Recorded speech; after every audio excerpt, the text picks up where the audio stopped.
അങ്ങനെ ആദർശ് തന്റെ നിരപരാധിത്വം തെളിയിക്കാനും മൂർത്തീസ് ജ്വല്ലറിയെ പൂട്ടിക്കാൻ നോക്കിയത് ആരാണെന്ന് കണ്ടുപിടിക്കാനുള്ള ഓട്ടത്തിലായിരുന്നു അദ്ദേഹം.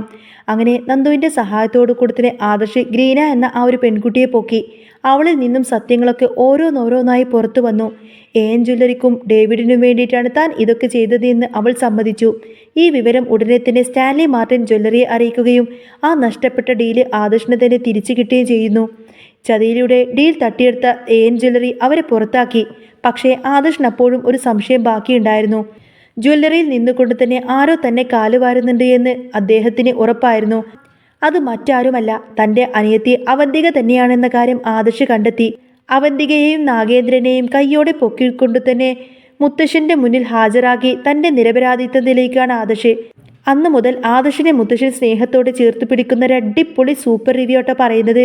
അപ്പോൾ നിങ്ങൾക്ക് ഈ ഒരു ചാനൽ ഇഷ്ടമാവുകയാണെങ്കിൽ സബ്സ്ക്രൈബ് ചെയ്യാനും ലൈക്ക് ചെയ്യാനും ഹൈപ്പ് ചെയ്യാനും മറക്കല്ലേ.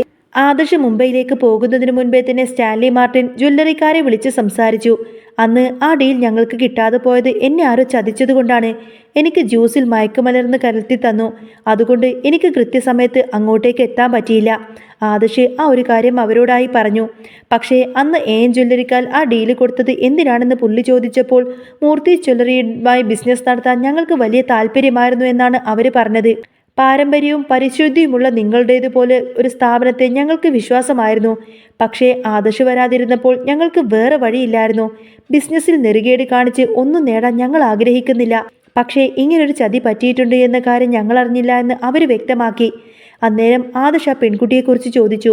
നിങ്ങളുടെ സ്റ്റാഫാണെന്ന് പറഞ്ഞ് ഗ്രീന എന്നൊരു പെൺകുട്ടിയാണ് എനിക്ക് ജ്യൂസ് തന്നത് എന്ന് പറഞ്ഞപ്പോൾ അങ്ങനെയുള്ള ഒരാൾ തങ്ങളുടെ സ്റ്റാഫിൽ ഇല്ല എന്ന് തന്നെ അവർ തീർത്തും പറഞ്ഞു. ഇതിലൊരു വലിയ ചതിയുണ്ട് എന്ന് ആദർശ് അവരെ ബോധ്യപ്പെടുത്തി. ഈ ഒരു ചതി കാരണം കോടികളുടെ നഷ്ടമാണ് തങ്ങൾക്കുണ്ടായതെന്നും ഇതിന് പിന്നിൽ എൻ ജ്വല്ലറിക്കാർ തന്നെയാണെന്ന് സംശയമുണ്ടെന്നും ആദർശ് പറഞ്ഞു. ഇത് കേട്ടപ്പോൾ സ്റ്റാൻലി മാർട്ടിൻ ജ്വല്ലറിക്കാർ പറഞ്ഞു, ആദർശ്, നിങ്ങൾക്കിത് തെളിയിക്കാൻ പറ്റുമെങ്കിൽ വിഷ്വൽസ് ഒക്കെ സംഘടിപ്പിക്കൂ. ആ പെൺകുട്ടിയെ കണ്ടെത്തൂ. എന്നിട്ട് ഒരു റിപ്പോർട്ടുമായി വന്നു കഴിഞ്ഞാൽ നമുക്ക് ഈ ഡീലിനെ കുറിച്ച് വീണ്ടും ഒന്ന് ആലോചിക്കാമെന്ന് പറയും. നേരായ മാർഗത്തിലൂടെ അല്ലാതെ എൻ ജ്വല്ലറിക്കാർ അത് നേടിയിട്ടുണ്ടെങ്കിൽ അത് റദ്ദാക്കാൻ ഞങ്ങൾ തയ്യാറാണെന്നും അവർ ഉറപ്പു നൽകി. അങ്ങനെ ആദർശ് മുംബൈയിലെ ആ ഹോട്ടലിലേക്ക് എത്തി. CCTV വിഷ്വൽസ് എല്ലാം പരിശോധിച്ചു. അവരത് നൽകുകയും ചെയ്തു. ആ പെൺകുട്ടി ഒരു മലയാളിയാണെന്നും അവർ പറഞ്ഞ കാര്യങ്ങളൊക്കെ പലതും നുണയാണെന്നും ആദർശിന് മനസ്സിലായി. ആ വിഷ്വൽസ് പുള്ളി ഉടനെ തന്നെ നന്ദുവിനെ അയച്ചു കൊടുത്തു. നന്ദുവിനോട് ആദർശ് സഹായം ചോദിച്ചു. നന്ദു, ഇത് ഗ്രീന എന്നാണ് പേര് പറഞ്ഞത്. ഇവൾ എവിടെയോ ഉണ്ട്, പാലക്കാടാണെന്നാ പറഞ്ഞത്. ഇവളെ ഒന്ന് ഐഡന്റിഫൈ ചെയ്യാൻ നീ എന്നെ ഒന്ന് സഹായിക്കണം. നന്ദു ആത്മവിശ്വാസത്തോടെ പറയുന്നുണ്ട്. ആദർശേട്ടാ, ഇത്രയും ക്ലിയർ ആയ വിഷ്വൽസ് ഉള്ള സ്ഥിതിക്ക് ഇത് നമുക്ക് ഉടനെ തന്നെ കണ്ടുപിടിക്കാം. ആദർശേട്ടൻ ഒന്നുകൊണ്ട് പേടിക്കണ്ട. നന്ദു ഉടനെ തന്നെ ആ വിഷ്വൽസ് പോലീസ് സ്റ്റേഷനിലേക്കും സോഷ്യൽ മീഡിയയിലൊക്കെ ഷെയർ ചെയ്യാൻ തുടങ്ങി. താമസിയാതെ തന്നെ അവളെക്കുറിച്ചുള്ള സകല ഡീറ്റെയിൽസും കിട്ടി. ഗ്രീന പാലക്കാട് തന്നെയുള്ള ഒരു പെൺകുട്ടിയാണ് എന്നും പല തട്ടിപ്പ് കേസുകളിലും മോഡലിംഗ് രംഗത്തുമൊക്കെ അവളുണ്ട് എന്നും മനസ്സിലായി. അവളിപ്പോൾ എൻ ജ്വല്ലറി തന്നെ ഒരു ബ്രാഞ്ചിൽ സെയിൽസ് ഗേൾ ആയിട്ട് വർക്ക് ചെയ്യുന്നു എന്നൊക്കെ നന്ദു കണ്ടെത്തി. ഈ വിവരം അറിഞ്ഞതോടുകൂടി തന്നെ ആദർശിന് എല്ലാ കാര്യങ്ങളും വ്യക്തമായിരുന്നു. ഇത് എൻ ജ്വല്ലറിക്കാർ തനിക്കിട്ട് പണിതായിരുന്നു എന്ന്. അതേസമയം കാര്യങ്ങളൊക്കെ കൈവിട്ടു പോകുന്നതും കണ്ട് നാഗേന്ദ്രനും അവന്തികയും ആകെ ടെൻഷനിലായി. ആദർശിനെ വീട്ടിൽ നിന്നും ഇറക്കി വിട്ടപ്പോൾ താൻ സമാധാനിച്ചതാണച്ചാ. പക്ഷേ അവൻ മുംബൈയിലേക്ക് പോയി CCTV വിഷ്വൽസൊക്കെ എടുത്ത് ആ ഗ്രീനെ പൊക്കാൻ നോക്കുകയാണ്. നന്ദുവും അവനെ സഹായിക്കുന്നുണ്ട്. അവന്തിക ആകുലതപ്പെട്ടു. മൊബൈലിലെ വിഷ്വൽസ് നശിപ്പിക്കാൻ പറ്റാതിരുന്നത് വലിയൊരു അബദ്ധമായി പോയി എന്ന് നാഗേന്ദ്രനും സമ്മതിച്ചു.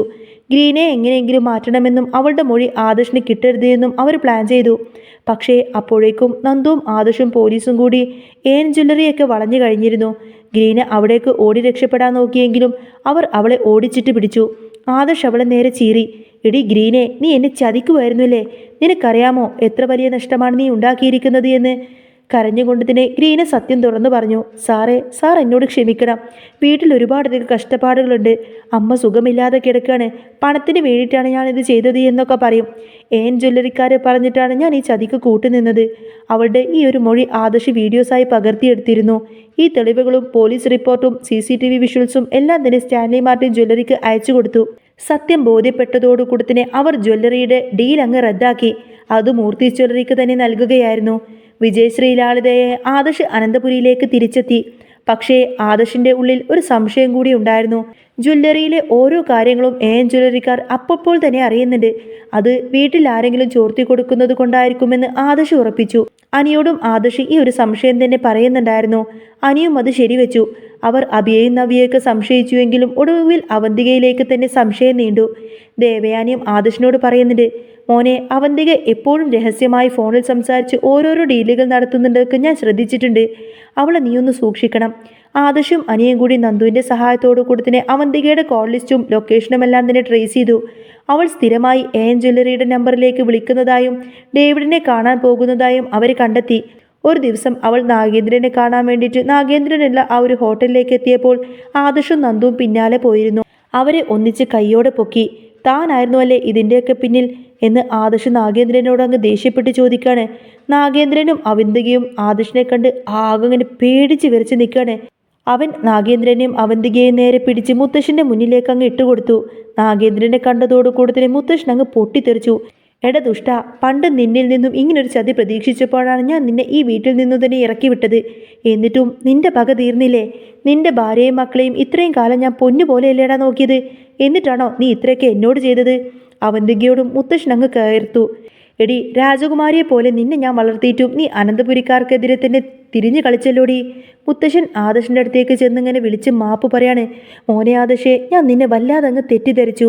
സത്യങ്ങളെല്ലാം നീ ഇപ്പോൾ തെളിയിച്ചു കഴിഞ്ഞിരിക്കുന്നു. നീ ഇല്ലായിരുന്നുവെങ്കിൽ നമ്മുടെ ജ്വല്ലറി അങ്ങ് തകർന്നു പോയേനെ. എനിക്കെന്നും നിന്നിലൊരു വിശ്വാസമുണ്ടായിരുന്നു. ആദർശിനെ അങ്ങനെ മുത്തശ്ശൻ ചേർത്ത് പിടിച്ചുകൊണ്ട് തന്നെ പറയുന്നുണ്ട്. മുത്തശ്ശൻ എല്ലാ പ്രശ്നങ്ങൾക്കും അങ്ങനെ പരിഹാരം കണ്ടു. ആദർശും നന്ദുവും ചേർന്ന് ആ ഒരു സത്യമെല്ലാം പുറത്തു കൊണ്ടുവന്നതോടുകൂടി തന്നെ അനന്തപുരിൽ വലിയൊരു കൊടുങ്കാറ്റാണ് തുടങ്ങിയത്.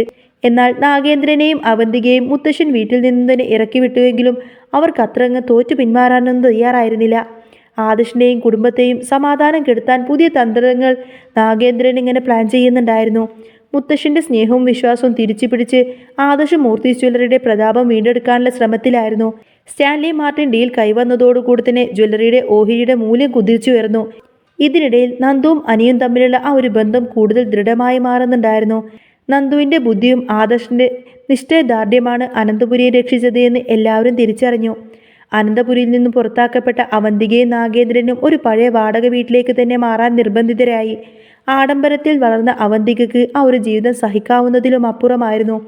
ആദർശിനോടും നന്ദുവിനോടുമുള്ള പക അവളിൽ ആളിക്കത്തി. ജ്വല്ലറിയുടെ ഡേവിഡിനെ ഉപയോഗിച്ചുകൊണ്ട് തന്നെ അവസാനമായി ഒരു വൻ ചതിക്ക് നാഗേന്ദ്രൻ പ്ലാൻ ചെയ്തു. മൂർത്തി ജ്വല്ലറിയിലെ പുതിയ ഡിസൈനുകളെല്ലാം മോഷ്ടിക്കാനും അവ വ്യാജമാണെന്ന് വരുത്തി തീർക്കാനുമായിരുന്നു അവരുടെ ലക്ഷ്യം. എന്നാൽ നന്ദുവിൻ്റെ കണ്ണുകൾ അപ്പോഴും തുറന്നിരുന്നു. അവന്തിക രഹസ്യമായി ഒരു പഴയ ജീവനക്കാരെ സ്വാധീനിക്കാൻ ശ്രമിക്കുന്നത് നന്ദു സൈബർ സെല്ലിൻ്റെ സഹായത്തോടു കൂടെ കണ്ടെത്തി. ആദർശ് ഇതിനായി ഒരു പുകമറ സൃഷ്ടിച്ചു. പഴയ ഡിസൈനുകൾ പുതിയതെന്ന വ്യാജേന അവന്തികയുടെ കൈകളിൽ എത്തുന്ന രീതിയിൽ തന്നെ പ്ലാൻ ചെയ്തു. മൂർത്തി ജ്വല്ലറിയുടെ 50-ാം വാർഷികം അനന്തപുരിയിൽ വലിയ ആഘോഷമായി തന്നെ നടന്നു. ആ ചടങ്ങിൽ വെച്ച് ആദർശിനെ നാണം കെടുത്താൻ നാഗേന്ദ്രനും അവന്തികയും വേഷം മാറി അവിടെ എത്തിയിട്ടുണ്ടായിരുന്നു. അവർ കൊണ്ടുവന്ന രഹസ്യ തെളിവുകൾ ആദർശിനെതിരെ പ്രയോഗിക്കാൻ നോക്കിയ നിമിഷം ആദർശ് ആഘോഷത്തിനിടയിൽ വലിയൊരു സ്ക്രീന് തെളിയിച്ചു. അതിൽ അവന്തികയും നാഗേന്ദ്രനും ചേർന്ന് നടത്തിയ ഗൂഢാലോചന മുഴുവൻ തന്നെ വീഡിയോയിൽ ശബ്ദരേഖയും ഉണ്ടായിരുന്നു. അനന്തപുരിയെ തകർക്കാൻ വന്നവർക്ക് ഇതൊരു പാഠമായിരിക്കട്ടെ എന്ന് മുത്തശ്ശൻ ഗർജിച്ചു. അങ്ങനെ പോലീസ് എത്തി നാഗേന്ദ്രനെയും അവന്തികയും അവിടെ നിന്നും അറസ്റ്റ് ചെയ്തു കൊണ്ടുപോയി. ഇത്തവണ അവർക്ക് രക്ഷപ്പെടാൻ ഒരു പഴുതും ഉണ്ടായിരുന്നില്ല. ആദർശ് മുത്തശ്ശൻ്റെ പാദങ്ങളിൽ വീണ് അനുഗ്രഹം വാങ്ങിച്ചു. നന്ദുവിൻ്റെ കൈകൾ പിടിച്ചുകൊണ്ട് തന്നെ ആദർശ് പറയുന്നുണ്ട്, നന്ദു, ഇത് നമ്മുടെ ഒരുമയാണ് അനന്തപുരിയുടെ യഥാർത്ഥ ഐശ്വര്യം. അനന്തപുരിയിൽ വീണ്ടും അങ്ങനെ വിളക്കുകൾ തെളിഞ്ഞു. ചതിയും വഞ്ചനയും അകന്നുപോയ ആ വീട്ടിൽ സന്തോഷത്തിൻ്റെ പുതിയൊരു പുലരി പുലർന്നു വന്നു. മൂർത്തി ജ്വല്ലറി വീണ്ടും ലോക പ്രശസ്തമായ ഒരു ബ്രാൻഡ് തന്നെ, നമ്പർ 1 ബ്രാൻഡ് തന്നെയായി മാറുന്ന ഒരു അടിപൊളി സൂപ്പർ രംഗങ്ങളൊക്കെ ഉണ്ടോ ഇനി വരാൻ പോകുന്നത്. അപ്പോൾ നിങ്ങൾക്ക് ഈ ഒരു ചാനൽ ഇഷ്ടമാവുകയാണെങ്കിൽ സബ്സ്ക്രൈബ് ചെയ്യാനും സപ്പോർട്ട് ചെയ്യാനും മറക്കല്ലേ. നെക്സ്റ്റ് വീഡിയോ ഉടനെ വരാം. ബൈ.